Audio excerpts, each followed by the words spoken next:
Assalamualaikum warahmatullahi wabarakatuh.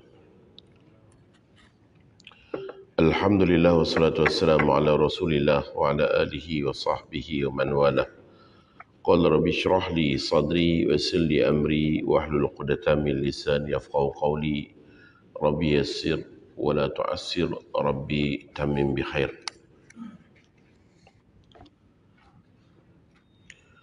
Yang dimuliakan Tuan Imam, Tuan Nazir, pegawai dan seluruh jawatan kuasa masjid, para asatizatul kiram, ahbabuna fillah, muslimin dan muslimat, mudah-mudahan dapat rahmat dan keberkatan daripada Allah Subhanahu wa taala. Alhamdulillah, segala puji dan syukur kepada Allah Subhanahu wa taala yang kerana dengan limpahan rahmat, taufik, hidayah dan juga inayah daripada Allah Subhanahu wa taala, pada pagi ini kita dapat melaksanakan solat fardu subuh dan kita dapat meneruskan pengajian kita halaman yang ke-61. Halaman yang ke-61 masih lagi berkenaan dengan masalah kelupaan imam. Ibnu Hajar Al-Asqalani menyatakan tegahan tasbih menyebut subhanallah secara kuat oleh wanita adalah kerana mereka disuruh untuk merendahkan suara dalam solat untuk mengelakkan fitnah. Manakala lelaki ditegah daripada menepuk kerana ia lebih sinonim dengan wanita. Jadi dalam pertemuan kita yang lalu telah kita bacakan hadis idza nabakum syai'un fi ssalati falyusabbih ar-rijalu wal yusaffih an-nisa. Jika terjadi sesuatu dalam solat, maka tegurlah, yakni bagi lelaki dengan bertasbih dan bagi wanita dengan tepukan. Jadi saat kita nak menegur imam, antaranya ialah dengan subhanallah, bagi lelaki. Imam bangun ke rakaat yang kelima, maka kita subhanallah sekali. Imam tak turun, subhanallah kali kedua. Mungkin baru teringat, imam turun, alhamdulillah, selesailah masalah. Maksudnya imam kita orang yang lupa kembali kepada ingat, dia turun kembali. Tetapi kalaulah beberapa kali kita tasbih, imam tak turun, dia kekal juga di rakaat yang kelima, solat asar, tiba-tiba imam bangun ke rakaat yang lebih, maka pada ketika itu para makmum bertasbih, imam tak turun. Tuan imam sepatutnya dia kena ambil maklum kalaulah bangunnya tadi itu bukan kerana salah. Sebab apa? Imam bangun ke rakaat yang kelima ni tuan-tuan, dia ada beberapa tanggapan, ihtimalat. Dalam bahasa Arab dia panggil ihtimalat. Dalam bahasa kita ni, mudah kita ni, beberapa tanggapan. Yang pertama, bangun kerana lupa. Orang yang bangun dalam hal keadaan terlupa, memang ketika mana ingat semula wajib dia duduk. Subhanallah, teringat, oh salah ni, maka dia wajib kembali duduk untuk membaca tasyahud akhir. Tetapi kalaulah dia bangun tadi kerana menyempurnakan syak yang sedang dia alami, waktu dia sujud yang akhir datang syak, apakah tadi dia baca Fatihah atau tak baca? Baca Fatihah ke tak baca? Baca ke tak baca? Bukan boleh tanya orang belakang, dah baca ke? Bukan boleh tanya macam tu. Maka akhirnya syak itu menyebabkan rakaat tersebut dia tak dapat. Rakaat yang sedang dia sujud tu tak dapat. Maka dia berkewajipan untuk bangun buat lagi satu rakaat. Maka dengan sebab itulah kalau berlaku hal keadaan yang sedemikian, kita tasbih macam mana pun imam tak akan turun lah. Disebabkan bagi imam dia belum cukup rakaat, walaupun para jamaah semuanya dah cukup, tapi pada hukum imam belum cukup rakaat disebabkan syak yang dia alami. Cuma sunat bagi tuan imam ketika mana para makmum bertasbih menegur dia, imam ni dia turunkan tangan ni. Tangan ni diturunkan, tunjuk kepada jemaah bersabar. Saya bukan lupa. Ya. Imam tu dia kena turun tangan, ya, suruh para jemaah bersabar. Bagaimana Sayyidah Ummi Salamah suruh jariah, awak pergi tanya Rasulullah, sembahyang apa selepas asar? Ya, solat apa ni selepas asar? Kalau Rasulullah isyaratkan tangan jangan ganggu, awak jangan ganggu, itu tandanya baginda ingat, baginda bukan lupa. Maka baginda sallallahu alaihi wasallam ketika mana jariyah datang bertanya, ya Rasulullah, qulta ma qulta fama salah ba'da al-'asr. Engkau telah berkata begitu dan begini, yakni menegah kami melakukan solat selepas asar. Ini solat apa pula? Nabi kita isyarat tangan, jangan ganggu. Maka disitulah para ulama mengatakan sunat kalaulah dalam hal keadaan imam bangun kerana menyempurnakan rakaat yang belum cukup bagi dirinya, untuk imam tunjuk isyarat. Ini makmum dah, ya, tasbih sampai bergegar masjid dah. Ya, tak bagi isyarat apa. Ya.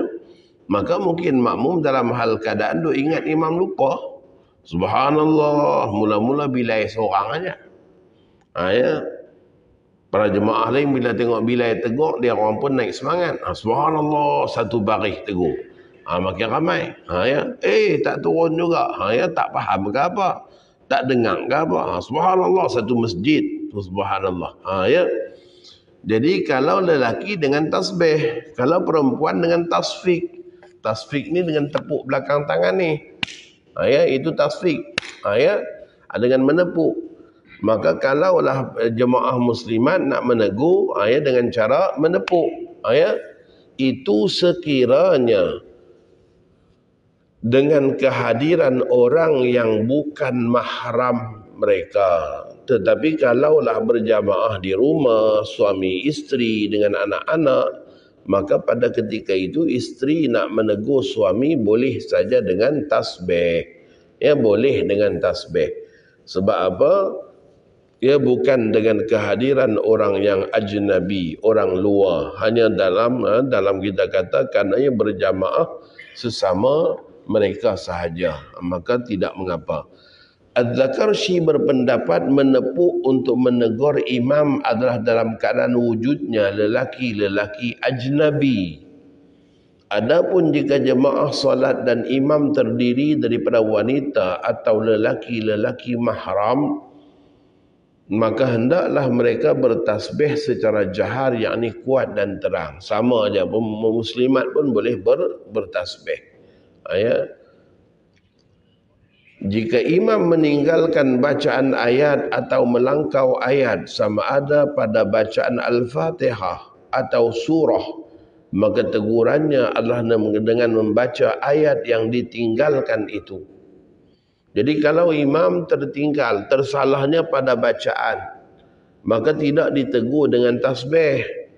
Tuan imam langsung meninggalkan satu ayat Fatihah, ihdinas siratal mustaqim, tak baca.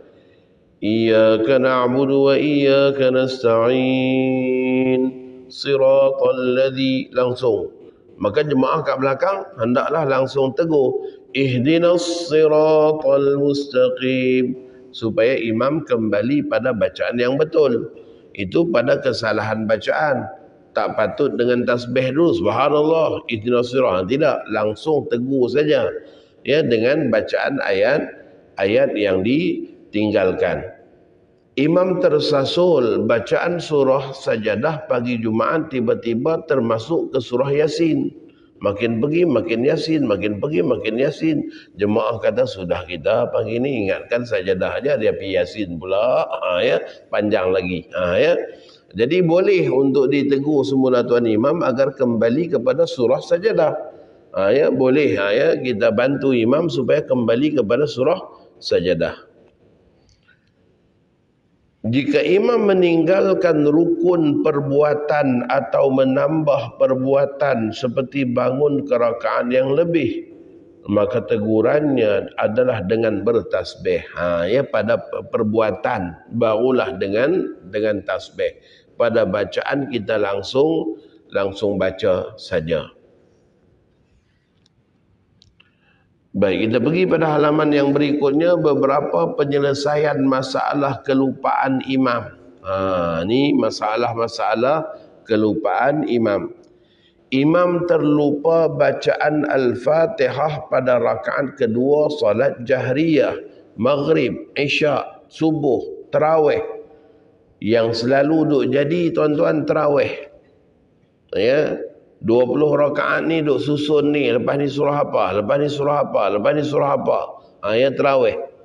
Itu yang kadang-kadang bangun je daripada sujud, Allahu Akbar, Bismillahirrahmanirrahim, wattini wazzaitun, langsung.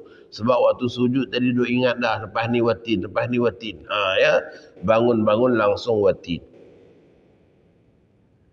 Jemaah, subhanallah, imam berhenti. Apa salah aku? Betul dah watin. Sudah. Ya. Maka dengan sebab itulah tegurannya dengan baca Alhamdulillahi Rabbil Alamin, untuk ingatkan imam bahawa yang patut baca ialah Fatihah, bukan baca surah At-Tin dulu. Ya, yang patut baca ialah Fatihah. Tapi kadang-kadang berlaku di satu-satu tempat, ya, imam memang tinggalkan surah, tinggalkan Fatihah, tapi jemaah hanya sekadar tegur dengan subhanallah. Subhanallah, imam pun berhenti sekejap. Sebab menjadi adab kepada imam, bila ada makmum bertasbih, sunat untuk dia berhenti seketika, fikir dulu salah apa. Nak cari salah dia ni. Ya, kenapa sampai makmum tasbih? Betul dah surah At-Tin, apa salah aku? Ya. Wa turi sinin, sambung balik. Ya. Subhanallah, satu saf, makin ramai. Ya, disebabkan apa? Ya, disebabkan kita berada di pihak yang benar, yang salahnya imam. Ya. Imam berhenti lagi. Apa salah aku? Dah betul dah. Wa hadzal baladil amin, subhanallah, satu masjid. Ya, yang tasbihnya bergema satu masjid. Imam pun terkejut, toleh belakang. Salah apa? Batal imam. Ya, batal imam. Puncanya apa? Puncanya jemaah tak tahu cara tegur. Kalau teguran pada rukun bacaan, maka tegurannya ialah dengan baca, bukan dengan tasbih. Kalau kita tasbih saja, jemaah takkan, imam takkan tahu. Ya, maka dengan baca. Ya, kalau langsung dibaca aja Alhamdulillahi Rabbil Alamin, selesailah. Ya, tahulah tuan imam. Satu masalah lagi ialah, kalaulah dengan tuan imam baca ayat tak cukup, tetapi kita tegur, imam tak dengar. Macam yang berlaku beberapa tahun yang lalu, ihdinas siratal mustaqim tak baca. Kemudian ya, dah sampai amin, imam tengah baca surah. Pada ketika itu kita tahu Fatihah belum lengkap kerana tak cukup ayat. Maka hendaklah para makmum mengingatkan imam juga dengan tasbih dan baca. Imam tengah duk baca surah ni, subhanallah, alhamdulillahi rabbil alamin. Maka imam kena faham, kalau jemaah buat macam tu, itu tandanya jemaah minta imam ulang semula baca Fatihah. Kerana bacaan Fatihah yang sebelumnya ada masalah. Ya, bacaan Fatihah yang sebelumnya ada masalah. Ya, kerana imam meninggalkan satu ayat boleh jadi, imam meninggalkan satu perkataan boleh jadi. Ya, ataupun ya, dengan kita katakan imam berhenti yang lama, sehinggalah perhentian yang lama itu sudah memutuskan bacaan Fatihah. Ya, sebab syarat sah baca Fatihah ni, surah Fatihah hendaklah dibaca daripada ayat kepada ayat kepada ayat kepada ayat dalam hal keadaan muwalat, berturut-turut. Tidak boleh berselang dengan selang waktu diam yang lama. Ya, tak boleh diam yang lama. Berselang dengan diam yang lama itu sudah memutuskan bacaan. Maka kena ulang balik daripada awal. Ya, dengan erti kata kita hanya boleh berhenti seketika sekadar bernafas saja. Ya. Alhamdulillahirabbil alamin. Ambil nafas baru, sambung. Ya, Ar-Rahmanir-Rahim. Ambil nafas, sambung. Ya. Maka apabila berhenti lebih daripada had bernafas, dia kenapa imam ni? Ya. Maka pada ketika itu dianggap putus mualat. Maka kena ulang balik daripada awal. Tak kiralah sama ada yang solat tadi itu seorang imam, ataupun seorang yang solat seorang diri, ataupun seorang makmum yang sedang baca Fatihah. Kalau diamnya lama lebih daripada had diam untuk bernafas, maka pada ketika itu sudah putus mualat. Ya, putus mualat, maka kena ulang balik daripada awal. Begitu juga tak boleh Fatihah itu diselangi dengan zikir-zikir yang tidak ada kena mengena dengan solat. Kalau zikir yang ada kena mengena dengan solat, ulama mengatakan tidak putus mualat. Ya, contohnya kita tengah baca Fatihah, tiba-tiba imam Allahu Akbar buat sujud sajadah. Maka ikut imam melakukan sujud sajadah satu kewajipan. Maka pada ketika itu kita pun berhenti bacaan Fatihah, kita langsung turun buat sujud sajadah. Kemudian bila imam bangun nanti kita pun bangun, maka ulama mengatakan tidak perlu ulang Fatihah daripada awal, langsung sambung saja bacaan yang kita tinggalkan waktu kita turun untuk sujud. Sebab apa? Sebab sujud sajadah itu termasuk daripada perbuatan dalam solat.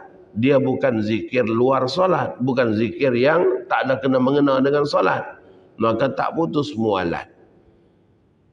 Tetapi kalaulah seseorang tengah-tengah baca Fatihah tiba-tiba dia bersin, maka dia sebut Alhamdulillah.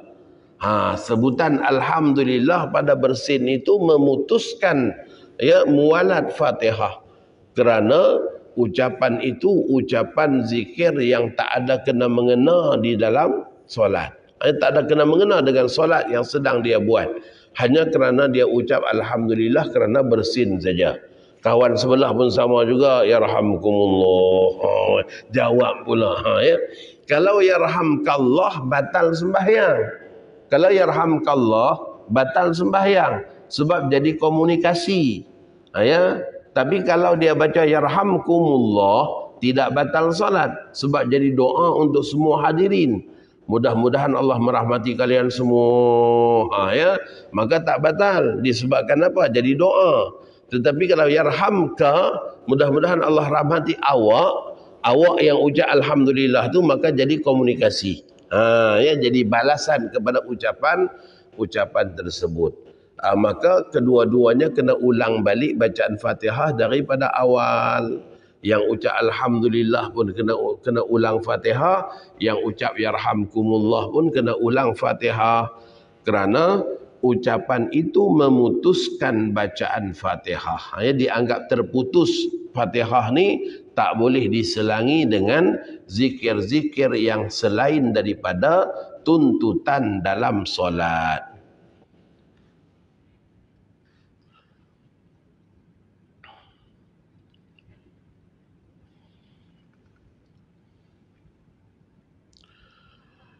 Imam terlupa bacaan Fatihah pada rakaat kedua salat jahriyah, maghrib, isyak, subuh ataupun salat tarawih dan witir bulan Ramadan. Hendaklah para makmum mengingatkan dengan ucapan subhanallah dan memperdengarkan bacaan Al-Fatihah supaya imam tahu kesalahannya. Perhatian, tidak boleh menegur imam dengan kata-kata yang bukan zikir. Seperti mengatakan Al-Fatihah, tak boleh. Subhanallah, imam tak faham. Subhanallah, imam tak faham juga. Duk terus baca juga surah. Maka pada ketika itu ada seorang jerit Fatihah. Batai yang jerit tu. Yang jerit tu batai tuan-tuan. Ya. Sebab dia bercakap dengan sengaja di dalam solat. Kerana ia membatalkan solat disebabkan berkata-kata dengan sengaja. Bercakap dalam solat dengan sengaja hukumnya haram dan boleh membatalkan solat. Dalam sebuah hadis daripada Zaid ibnu Arqam radhiyallahu taala anhu, bahawa beliau berkata, ni sengaja saya tambah ni tuan-tuan, sebab saya tengok ada di YouTube, ada kita punya penceramah-penceramah kita, ya, tak tahulah dulu punya cerita ke ataupun sekarang dah bertaubat ke, wallahu alam, ya, tapi benda tu masih tular. Yang mana beliau mengatakan kalau tuan-tuan sedang solat, tiba-tiba bunyi handphone, keluarkan handphone, buka cakap solat, tak batal sembahyang, kata dia. Ya. Kata dia tak batal sembahyang. Masih ada lagi tuan-tuan. Ya, di YouTube masih ada lagi. Ya, video tersebut. Wallahu alam sama ada beliau dah tarik balik ke ataupun tetapi para asatizah kita, hatta kepada kita katakan jabatan-jabatan mufti pun menegur perkara tersebut suatu masa dahulu, bahawa bercakap dalam solat dengan sengaja ni tak boleh, walaupun hanya sepatah kata solat, batal sembahyang, ya, batal solat. Maka bila dah jadi macam tu, sengaja saya tambah ya dalam kitab ni untuk kita ambil huraian yang lebih panjang, ambil faham kenapa yang dikatakan bercakap tu tak boleh. Daripada Zaid ibnu Arqam radhiyallahu taala anhu, bahawa beliau berkata, kunna natakallamu fi ssalati yukallimu ahaduna akhahu fi hajatihi hatta nazalat hadhihi al-ayah hafidhu 'ala as-salawati was-salatil wusta wa qumu lillahi qanitin fa umirna bis-sukut. Kami pernah bercakap-cakap ketika salat. Seorang daripada kami bercakap dengan saudaranya atas keperluan tertentu. Ya, bermaksud apa? Kalau kita ada jumpa hadis tentang sahabat bercakap dalam sembahyang, hadis tu ialah cerita sebelum berlaku tegahan. Ya, sebelum berlakunya tegahan. Kami dulu memang bercakap, ya, kata Zaid, di dalam solat, sehingga seseorang bercakap kepada saudaranya keperluan-keperluan dia. Orang yang datang lambat pun sama juga. Ya, dia tak tahu imam dah rakaat berapa, dia pergi tanya, dah berapa? Kawan ni pun 2. Ya, boleh bercakap macam tu. Ya, boleh bercakap macam tu. Ya, itu dulu, kata Zaid. Sehinggalah turun ayat hafidhu 'ala salawati was-salatil wusta wa qumu lillahi qanitin.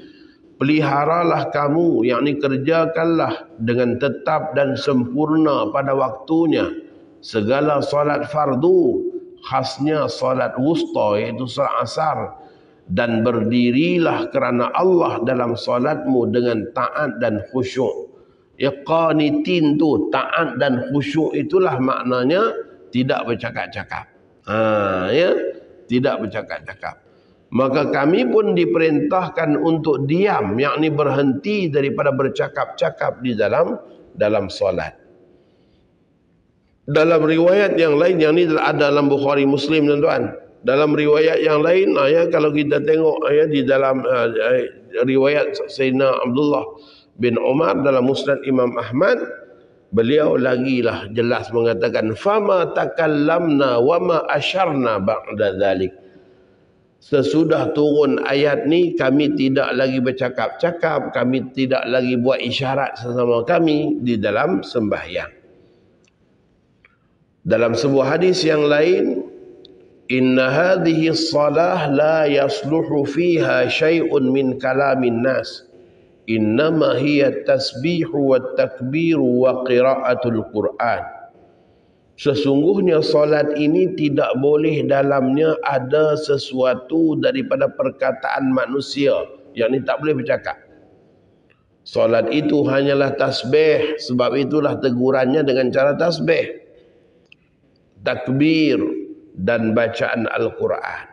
Itu teguran di dalam solat.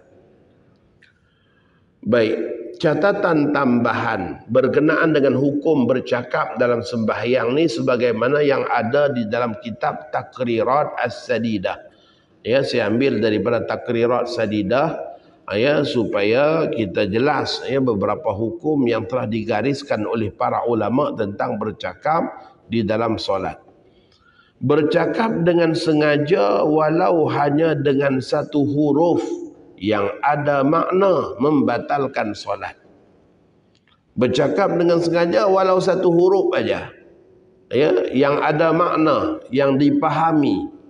Macam orang Arab bila dia nak suruh berhenti, dia kata qif ataupun qi. Qaf aja, qi. Itu maksudnya berhenti. Maka pada ketika itu sudah dianggap batal sembahyang kerana satu huruf yang bermakna. Kalau kita katakan Tuan Imam baca ayat Masya Allah tentang syurga, tentang penghuni-penghuninya yang jelita-jelita. Inna ansha'nahunna insya'a faj'alnahunna abkara uruban atraba. Mereka ini dibangunkan di hari akhirat nanti dalam keadaan muda-muda jelita, menjadi darah-darah dan teruna semula. Masya Allah. Jemaah lebih faham sampai terkeluar wow. Contohnya. Walaupun wow saja, tapi wow tu ada makna. Batal sembahyang. Batal sembahyang. Wow. Batal sembahyang. Ini disebabkan apa? Wow tu ada makna.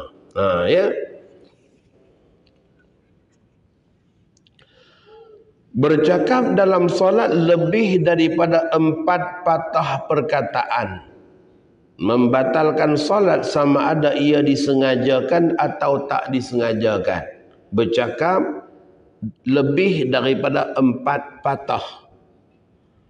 Kalau kurang daripada 4 patah dalam hal keadaan tak sengaja, contohnya seperti bunyi meracun. Tuan Imam terkejut.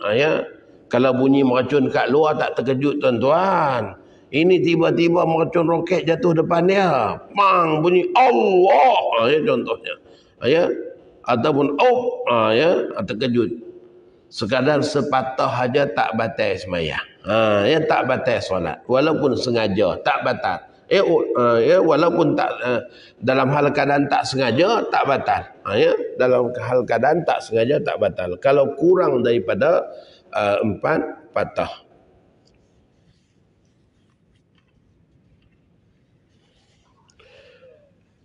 Kalaulah tak disengajakan tapi lebih daripada 4 patah, sebab tu imam ni latah. Aku dah kata jangan main meracun. Dia cakap jadi panjang. Cakap jadi panjang. Maka pada ketika itu batal solat. Disebabkan apa? Lebih 4 patah. Baik, bercakap kurang daripada 4 patah perkataan tanpa sengaja tidak membatalkan solat. Bercakap kurang daripada 4 patah dalam keadaan tidak sengaja, tidak membatalkan solat. Iaitu dalam 3 keadaan. Dia ada 3 keadaan. Yang pertama terlupa. Bercakap tu sebab terlupa. Suami bagi tahu isteri tengah duduk sembahyang asar. Suami bagi tahu, yang saya nak pergi pasar Ramadan ni. Tiba-tiba kawan yang tengah duduk sujud, tunggulah saya sama. Tiba-tiba aja bunyi macam tu. Hei, awak sembahyanglah.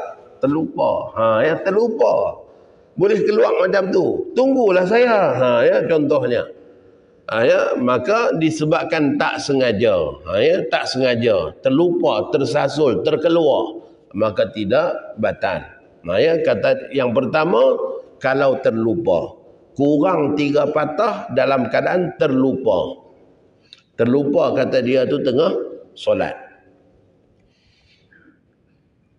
Yang kedua, tidak tahu dengan pengharamannya, terutamanya yang baru memeluk Islam atau tinggal berjauhan daripada para ulama. Yang kedua, orang ni bercakap dalam solat sebab dia tak tahu kata bercakap dalam solat tu tak boleh. Dalam hal keadaan dia tidak ada bimbingan. Dalam hal keadaan dia berjauhan daripada para alim ulama. Ya, maka hal keadaan yang macam tu juga masih dimaafkan kerana tidak tahu disebabkan berjauhan daripada para ulama, tiada bimbingan yang khusus. Yang ketiga, terlepas cakap seperti orang yang melatah. Dalam setengah-setengah kitab dia letak nama syatahat. Syatahat bermaksud latahan. Atau dalam setengah-setengah kitab pula dia sebut sabqul kalam. Terlepas cakap.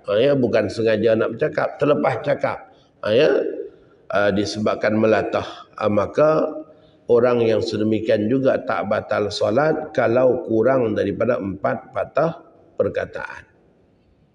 Maka dengan sebab itulah tuan-tuan, tak boleh nak dijadikan dalil-dalil yang kita sebutkan tadi tu, hujah-hujah hadis yang kita sebut tadi tu, hujah-hujah yang jelas daripada riwayat Bukhari dan Muslim yang menunjukkan bahawa tegahan bercakap di dalam solat.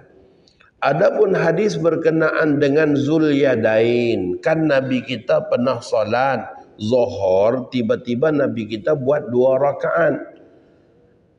Baginda sallallahu alaihi wasallam dilupakan sehinggalah terjadi satu kejadian. Nabi kita hanya solat Zuhur 2 rakaat di kota Madinah, bukan di luar. Tetapi para sahabat semua tak berani nak bagi salam. Mungkin Rasulullah terlupa ni. Geng-geng badui yang datang sembahyang dah keluar dah. Assalamualaikum warahmatullahi, Assalamualaikum warahmatullahi. Puak-puak badui pakat bangun keluar sambil-sambil duduk sembang. Lama kita tak datang Madinah, rupa-rupanya Zuhur pun dah 2. Sambil sembang sama-sama dia. Rupa-rupanya Zuhur dah 2. Kita duk buat kat kampung 4 lagi. Nak kena cerita kat orang kampung ni. Rupa-rupanya Zuhur dah 2. Lama kita tak datang. Jadi sama-sama badui ni keluar pakai duk sembang dah. Sahabat tak bagi salam. Nak tegur takut salah. Tak tegur pun takut Nabi lupa.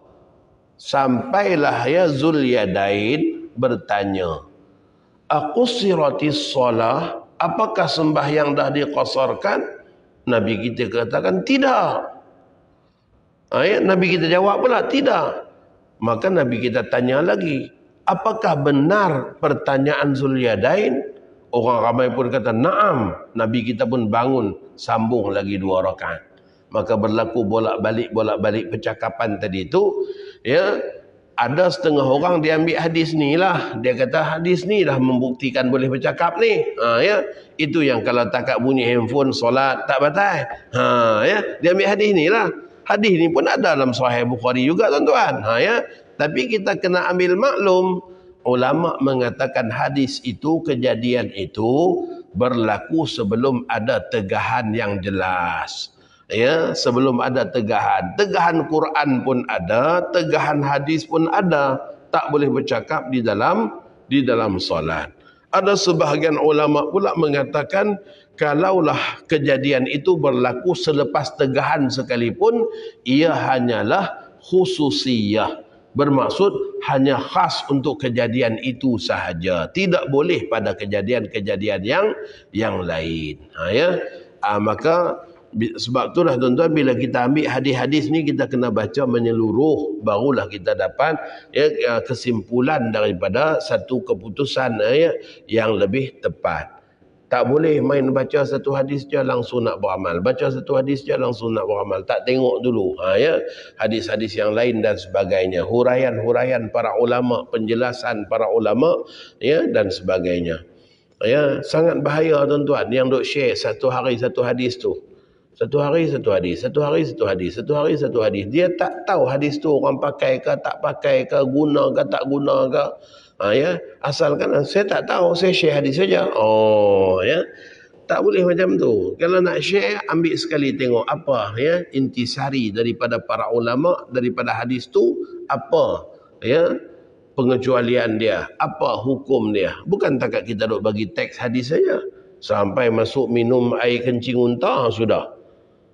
Hadis minum air kencing unta, sudah. Oh, rupa-rupanya boleh minum kah? Boleh, kata dia. Sudah. Ya. Hanya Masya Allah itu untuk khusus kejadian itu aja, tak boleh pada masalah lain. Ya. Imam Bukhari tak letak hadis minum air kencing unta tu dalam tajuk makan minum, tuan-tuan. Imam Bukhari letak dalam tajuk apa? Dalam tajuk undang-undang hirabah tu. Orang yang buat kekacauan dalam masyarakat. Ya. Itu menunjukkan bahawa hadis itu bukanlah menjadi hadis hujah dalam bab makan minum. Ya.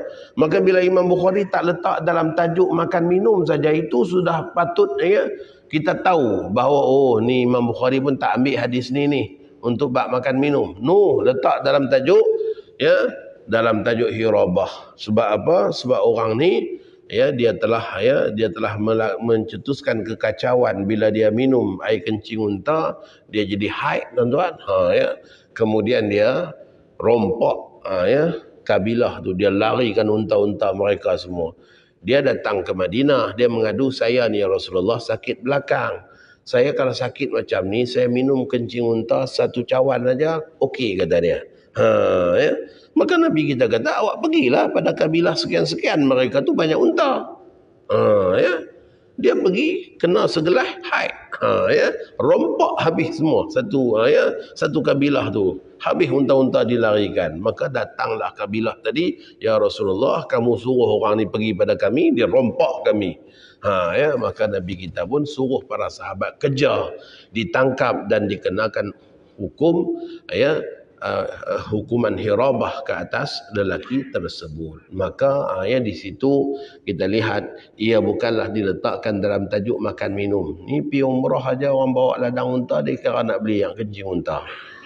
Kita kata tak payah beli. Tak payah beli, tak ada tuntutan pun. Ni ada ni Pak dalam Sahih Bukhari kata minum kencing unta. Yang berniaga tu pula duk kempen lebih. Curi-curi beli juga tapi nak minum tak tergamak. Sudahnya jatuh botol, pecah dalam hotel, busuk satu hotel.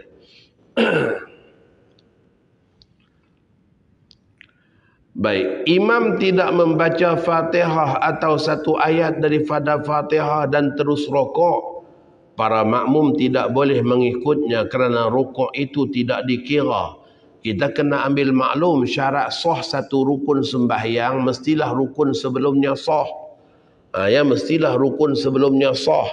Kalau rukun sebelumnya tidak sah, maka rukun selepasnya juga tidak sah. Maka contohnya contohnya sebagaimana yang berlaku beberapa tahun yang lalu, apabila tuan imam tak baca satu ayat Fatihah, kita tegur tuan imam tak dengar, maka pada ketika itu tuan imam Allahu Akbar rokok, para jamaah tak boleh rokok. Sebab apa? Sebab mengikut perbuatan imam yang salah. Kita mengikut yang salah. Ikut yang salah ni tak boleh, tuan-tuan. Sebab apa? Kita tahu kita ikut maka batal sembahyang, kerana kita dianggap sengaja. Adapun orang yang tak tahu, orang yang lupa, orang yang tidak sedar kesalahan, maka dia ikut, maka solatnya tidak batal. Seorang makmum yang jelas-jelas dia ambil wudu, dia masuk, imam dah pun rakaat kedua solat Isyak. Imam dah rakaat kedua solat Isyak. Maka dia baru masuk, bermaksud dia satu rakaat. Di penghujung solat sepatutnya para jamaah duduk tahiyat akhir dengan tuan imam. Tiba-tiba tuan imam bangun rakaat yang kelima. Orang masbuk tadi cantik, dia bangun lagi satu, aku cukup lah. Yang masbuk tadi, dia datang memang dia tak cukup satu.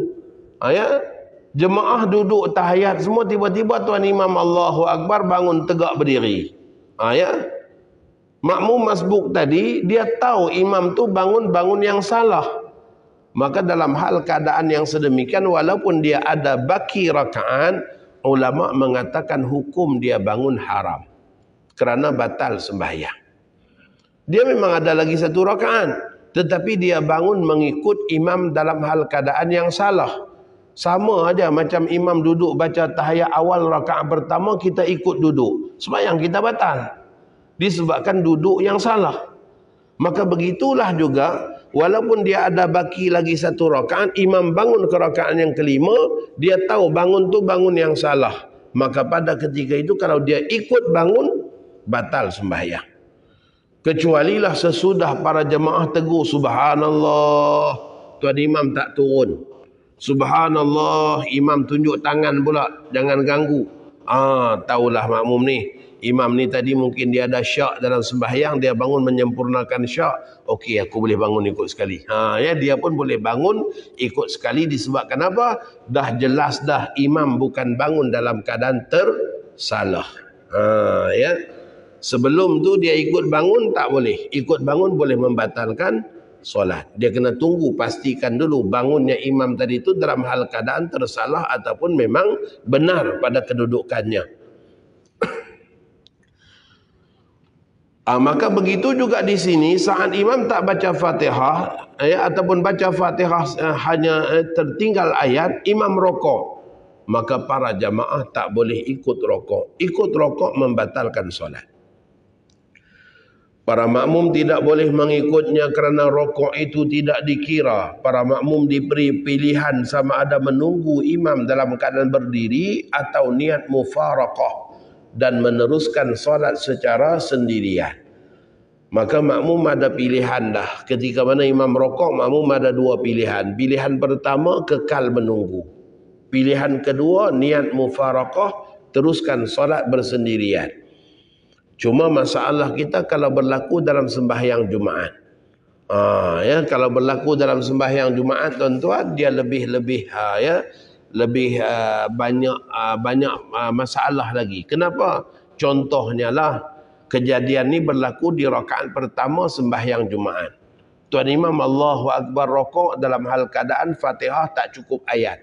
Satu ayat tak baca. Maka para jemaah di belakang tak boleh ikut sama rokok. Kalau ikut sama rokok akan menyebabkan solat mereka batal. Kerana sengaja ikut imam pada kedudukan yang tak boleh diikut. Para jamaah berkewajipan menunggu dalam keadaan qiyam. Tunggu dalam keadaan berdiri. Di sini mufaraqah juga tak boleh. Kewajipan jamaah pada masalah Jumaat ketika mana masih di rakaat yang pertama, kewajipan dia ialah kekal menunggu. Tak boleh niat mufaraqah. Kalau solat lain ada dua pilihan tadi. Dia tunggu pun boleh, dia niat mufaraqah pun boleh. Kalau solat yang lain, selain daripada solat Jumaat. Tapi untuk solat Jumaat tak boleh. Dia berkewajipan menunggu saja. Okey, sekarang ni kita pergi praktis sembahyang Jumaat dulu. Imam baca Fatihah, tak cukup ayat. Ihdinas siratal mustaqim tak baca, langsung siratal ladzi sampai amin. Ya, jemaah dah tegur, imam tak dengar. Sebab yang tegur nun jauh di belakang. Sebab yang kat belakang ni semua tak tegur. Itu yang belakang-belakang ni tuan-tuan kena pastikan yang betul-betul mahir, yang betul-betul tahu. Bukan yang terpa datang ke depan ni sebab nak tumpang sejuk ekon imam aja. Yang duk terpa nak dapat fadilat sah pertama, nak dapat sejuk ekon imam, itu yang kadang-kadang bila jadi apa-apa dia tak tahu nak buat apa. Yang duk tegur tu belakang tu, subhanallah, alhamdulillahirabbil alamin, tak dengar sebab speaker imam kuat tengah duk baca surah. Tak dengar. Maka pada ketika itu imam rokok, jemaah semua tak boleh ikut rokok. Disebabkan apa? Kesalahan pada bacaan Fatihah tadi, tak cukup ayat. Kewajipan para jemaah ialah menunggu saja dalam keadaan berdiri. Niat mufaraqah tak boleh membatalkan solat.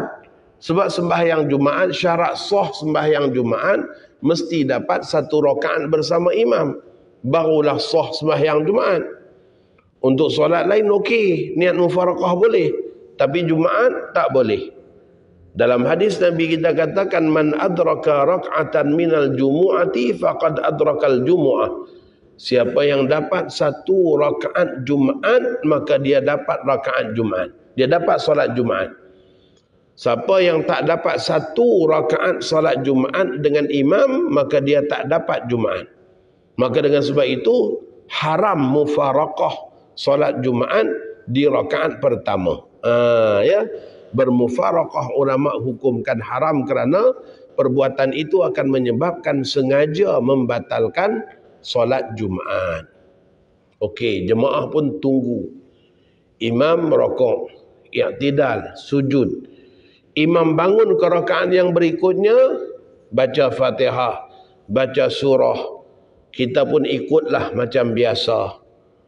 Namun imam nanti dia beranggapan dia dah 2 rakaat, nanti dia akan duduk tahiyat akhir. Ya. Dia akan duduk tahiyat akhir. Maka sekali lagi para jemaah, ketika mana imam duduk tahiyat akhir, jemaah semua wajib bangun berdiri pula. Ya, disebabkan apa? Bukan tempat untuk duduk tahiyat akhir sebab baru 1 rakaat yang dikira. Rakaat yang pertama tadi tak kira. Bagi makmum, bagi imam pun tak kira. Tapi sebab imam orang yang lupa, solat dia tidak batal. Ya. Maka para jamaah pun kekal bangun berdiri semuanya. Subhanallah. Ya. Menyampaikan teguran lagi. Mudah-mudahanlah tuan imam ya, perasan. Ya. Subhanallah. Tak bangunlah. Dia duk baca tahiyat juga sudah. Ya. Kita kena tunggu lagi. Ya. Di sini orang yang nak menunggu boleh menunggu, orang yang nak mufaraqah dah boleh mufaraqah. Ya, sebab apa? Sebab bermufaraqah di rakaat yang kedua tidak membatalkan Jumaat. Siapa yang nak tunggu, dia boleh tunggu. Dia nak mufaraqah dah boleh mufaraqah. Disebabkan apa? Disebabkan dia berada di rakaat kedua solat Jumaat. Mufaraqah di rakaat yang kedua solat Jumaat tak membatalkan solat Jumaat makmum tersebut yang bermufaraqah. Ya, maka ada orang mufaraqah, ada orang pilih mufaraqah, ada orang pilih menunggu. Sampailah tuan imam yang ditegur tadi, Assalamualaikum warahmatullahi, baru perasan. Rupanya imam ni telinga tak dengar. Ya. Kalau corong dia ni menghadap ke depan, jerit apa kat belakang pun tak dengar. Toleh-toleh baru perasan, tengok semua duduk berdiri. Ya. Tengok semua duduk berdiri. Tak cukup rakaat ni. Ya. Maka dia pun Allahu Akbar bangun balik.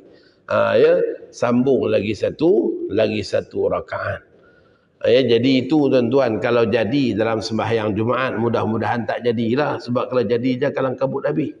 Ya. Kita ni duk mengaji ni tuan-tuan macam expert dah, macam terror dah ni. Ustaz dah sebut macam ni cara. Tapi saat jadi aja dia hilang habis tuan-tuan. Allahu Akbar. Dulu mengaji dah ni, ustaz sebut macam mana ni, nak buat apa ni? Ya, dia kalang kabut habis. Ya. Jadi sebab tu ilmu ni dia kena ulang. Di masjid negeri saya dah khatam dah. Ya, mintalah kita nak baca kitab lain.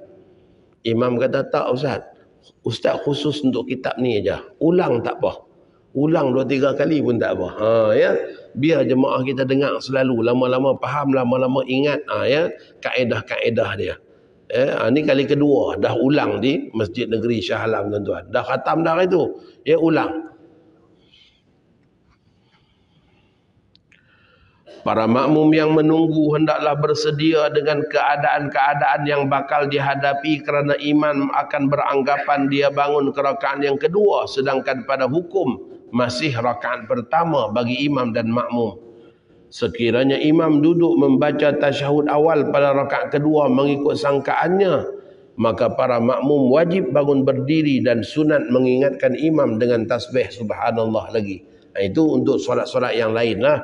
Kalau solat Jumaat macam praktis kita katakan tadi, ini mungkin solat kita katakan maghrib contohnya.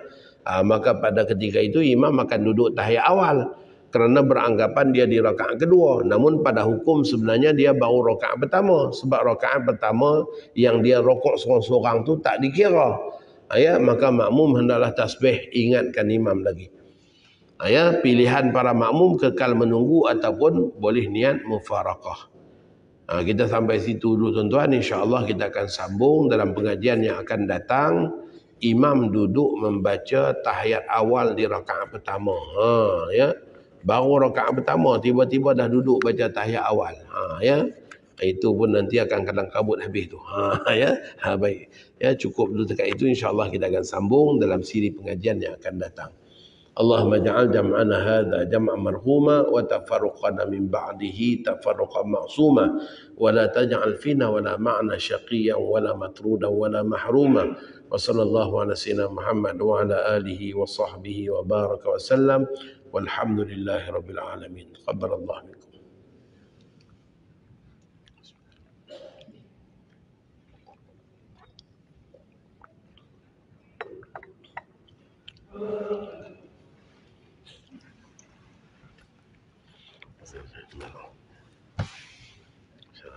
Set. InsyaAllah.